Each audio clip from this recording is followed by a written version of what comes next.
The weather reports received by the pilots indicated a sustained west wind. So the captain decided to circle to the east side of the airport and land on runway 28, which would provide a headwind for the landing.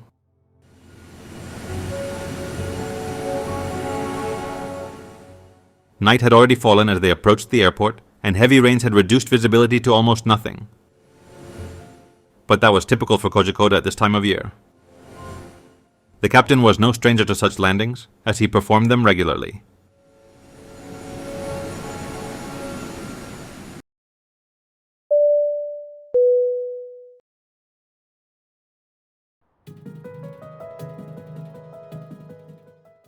August 7, 2020.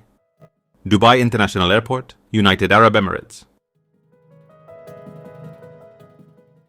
It's 1:15 p.m. and here, a 737-800 from the low-cost airline Air India Express is waiting for 184 passengers to board the plane for repatriation to India.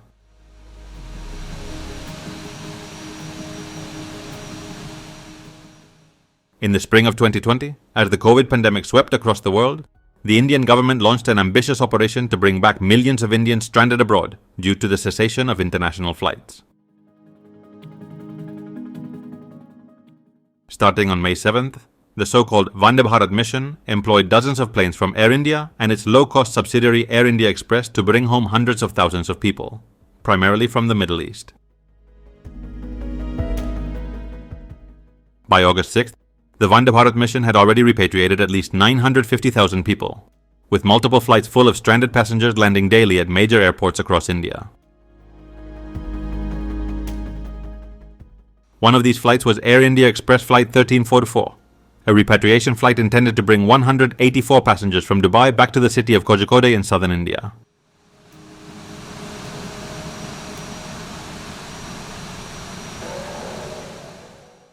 At the helm of Flight 1344 is the experienced Captain Deepak Sathe, 59 years old with over 10,000 hours of experience on 737 aircraft. Alongside him is the young First Officer Akhilesh Kumar, 32 years old with nearly 2,000 flight hours. Completing the crew are 4 flight attendants. In total, there are 190 people on Air India Express Flight 1344.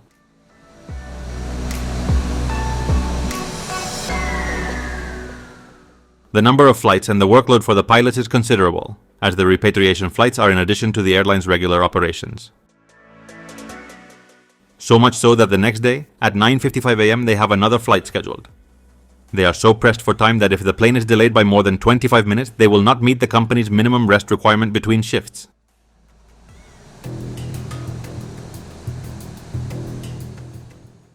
At 2:14 p.m., almost 30 minutes behind schedule, the 737 begins taxiing down the runway.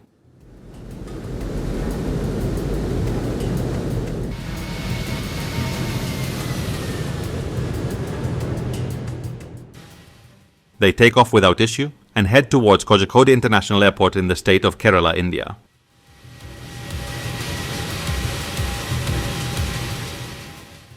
The flight should last about 4 hours, although the time zone difference means they will arrive around 7:30 p.m. The captain will also try to make up the 30-minute delay during the journey.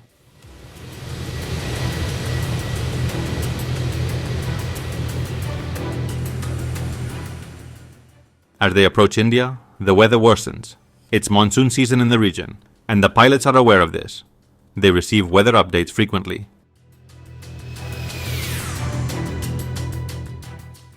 In one of these communications, the meteorologist signs off as his shift ends, and from that moment on, they will receive information directly from the destination airport, where the on-duty controller will review data from the wind meters on the runway to provide updates on wind and rain conditions.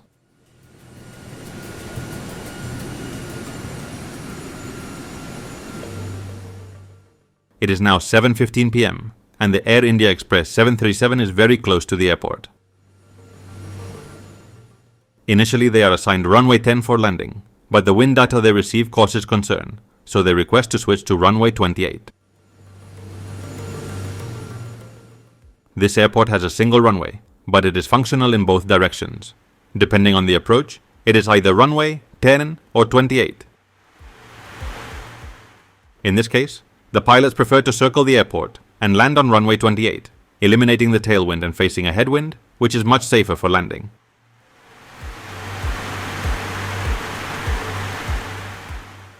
The rain was quite heavy, and the captain asked his first officer to turn on the windshield wipers to maximum speed. Activated, Captain. Well, it seems they aren't working. They are not moving. What a day for the wipers to fail. After these comments, there was some laughter from both pilots. The plane aligned with the ILS of the runway. They were about to reach their destination. But the rain and some low clouds prevented them from seeing the runway. The aircraft alerted them that they were at the minimum decision height. With water hitting their windshields and the clouds making it impossible to see the runway, so the captain announced they would perform a go-around. He applied full power, and they ascended again over the airport.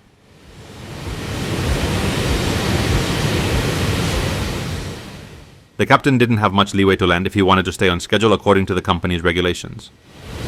Additionally, he knew that during monsoon season, they couldn't abort the landing twice. This meant that if they couldn't land on the next attempt, they would have to divert to the alternate airport.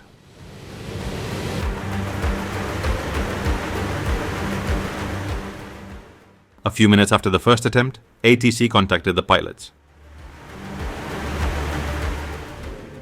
1344 Air India Express, we have a departure from runway 10. Maintain holding pattern until further notice. Come on, don't do this to us. We're already quite delayed. If you prefer, you can switch to runway 10 for landing and do it after the departing aircraft so you wouldn't have to wait. Please provide the runway conditions. Light rain, wet runway. Tailwind of 7 knots.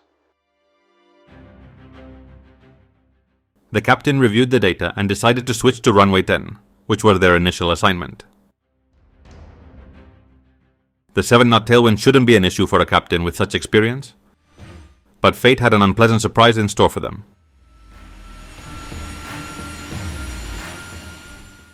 At 1934, the plane connected with the ILS for runway 10 and continued their descent, still unable to see the runway. The wipers started working, albeit very slowly, prompting more jocular comments from the pilots.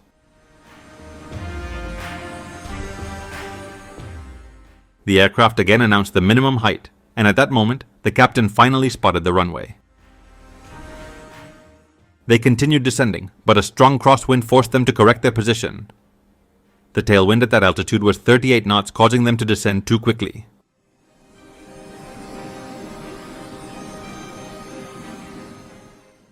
As they descended, the wind decreased, but even so, when they were about to land, the wind was at 17 knots.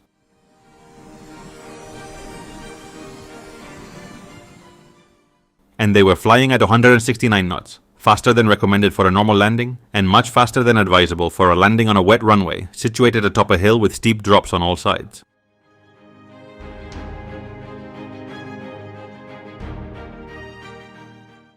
The first officer was uneasy about the landing and asked the captain to initiate another go-around, but Deepak Sath didn't respond. He initiated the flare maneuver, but at their speed, all it did was cause the aircraft to float over the runway without touching down. Finally, when they were already halfway down the runway, the plane landed, leaving only 400 meters to stop at an excessive speed on a wet runway, and one that sloped slightly downhill. An impossible mission.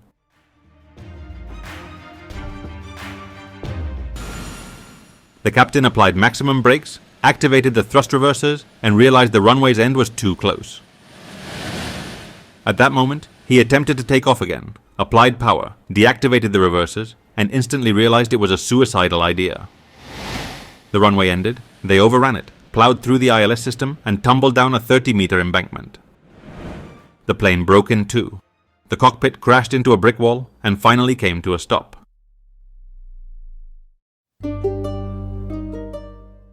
Both pilots died instantly, while hundreds were trapped in the wreckage. The final toll of this failed landing was 21 dead and dozens of seriously injured.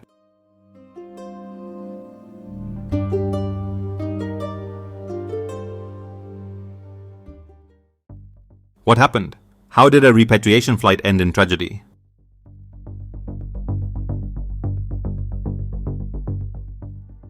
On September 11th, 2021, the AAIB of India published the final report indicating that the cause of the accident was the captain's poor decision-making, likely influenced by time constraints.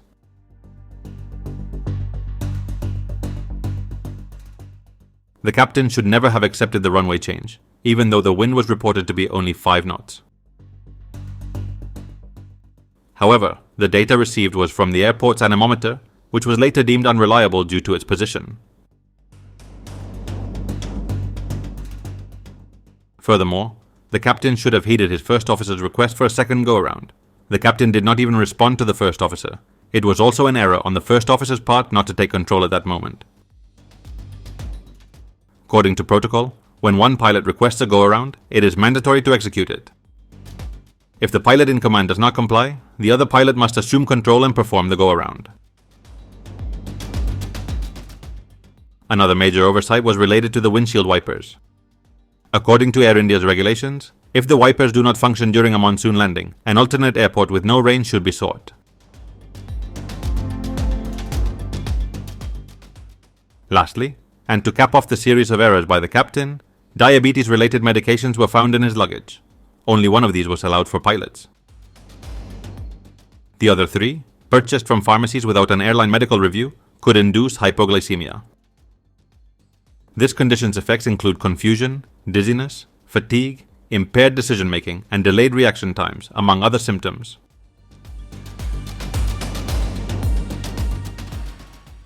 Given his recent consumption of several of these medications, it was possible that Captain Sathe experienced hypoglycemia during the ill-fated flight, impairing his ability to handle the aircraft and leading him to make questionable decisions.